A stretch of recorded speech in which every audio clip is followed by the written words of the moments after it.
Piper shook off the water from outside's downpour as he stepped into the lobby of the well-to-do bar. He knew he shouldn't be here, but he was going to try.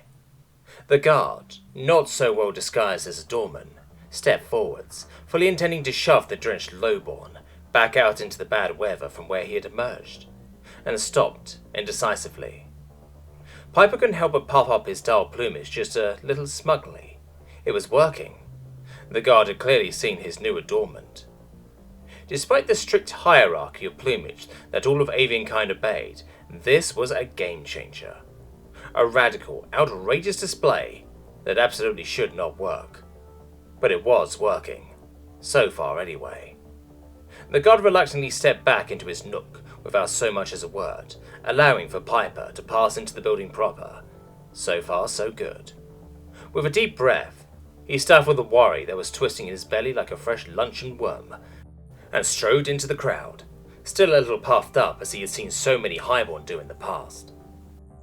Marie was in polite conversation with a handsome fellow, when suddenly all the conversation nearby had stopped.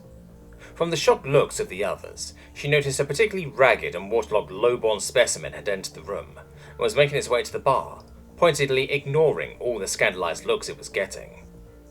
Why hadn't the doorman barred his way? The mustard yellow feathers and short stature clearly marked him as lowborn, and a somewhat below average specimen even then. Even the most dull highborn had a lustrous golden sheen, at least amongst males anyway. It went without saying that Marie and the other ladies in the room were of a more feminine brown. She was about to ask the staff why this lout hadn't been removed, when she noticed something rather odd about it. It had some sort of strange crystalline ankle bracelet of magnificent purpley blue. So, he hadn't been thrown out immediately, but Piper's success was still teetering on a knife edge. He was out of place here, and everyone in the room knew it. In fact, he would have been much more at ease in his regular dockside bar a couple of streets over, where he could drink away his troubles with other sailors and dock workers. But he had to make the most of his situation before the stares got to him. He sat, ordered a drink, and carefully counted out his exorbitant costs in small denomination coins, reminding himself this would be worth it, even if he was spending almost an entire day's pay on one cup. But that was part of the bluff. You had to act like you belonged, if you wanted to belong. He crossed his leg, making sure his shiny new addition was resting on his other knee, where everyone in the room could see it. And stare at it in wonder they did. It didn't take long before someone asked what it was, and where he had gotten it. Marie listened closely to the stranger's tall tale, while doing her absolute best to pretend she wasn't hanging on every word. She wasn't the only one either. Most of the bar was quiet as people listened with interest. The sailor had been on a merchant run when this vessel had been ambushed by an unknown ship many magnitudes of tonnage larger. The captain and other officers had taken the escape roughs, as was their right as highborn, to flee what everyone on board thought was a pirate attack, but it wasn't. They were boarded by giant aliens 4 times the height of anyone he had ever seen, and unable to access most of the ship other than the main decks due to their size, had flooded the ship with some unknown noxious gas to take control. The sailor had been hiding in the corner of the main cargo bay, cut off from retreating to the comparative safety and numbers of the crew when the gas knocked him unconscious. By now everyone had stopped pretending to listen and were actually gathered around like hatchlings around their mother. Even the barman was leaning over the bar with interest. When he woke, he was in the same spot but with his new bracelet attached to his leg. None of the other sailors had one. No cargo was taken. The would-be attackers gone like they had never existed at all.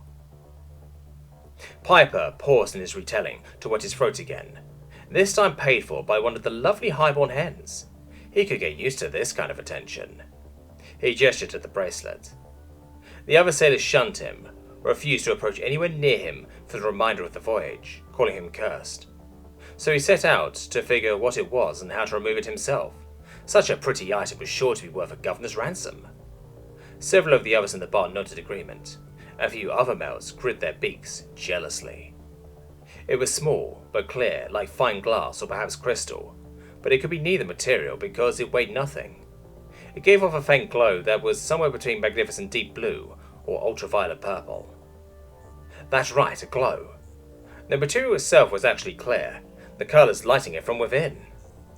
A few individuals touched his bauble, as if not really believing his claims, but no one said anything to contradict him.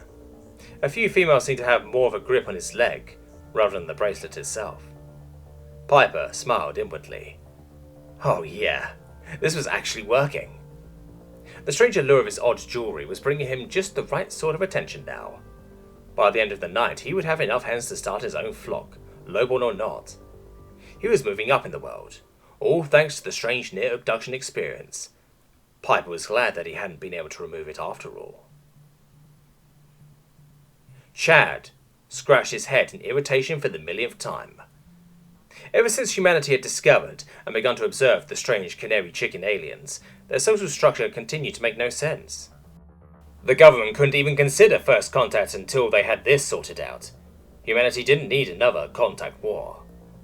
Like avians of old Earth, it was the males that seemed to be colourful, and strength of colour seemed to indicate social power or status. Except when it wasn't. Irritatingly, every time one of the teams stealthily put an invisible ultraviolet tracking monitor on an individual, they changed their behaviour from what was expected, and ruined all the data collected. It wasn't like they had been discovered. The knockout gas caused temporary amnesia. The birds were none the wiser. If they had, then it would have been obvious. They would have panicked more than enough for even the simplest observer to notice. But what? What was causing these unexpected changes? It would have to do what observers were meant to do. Chad would just have to wait and watch while he figured this puzzle out.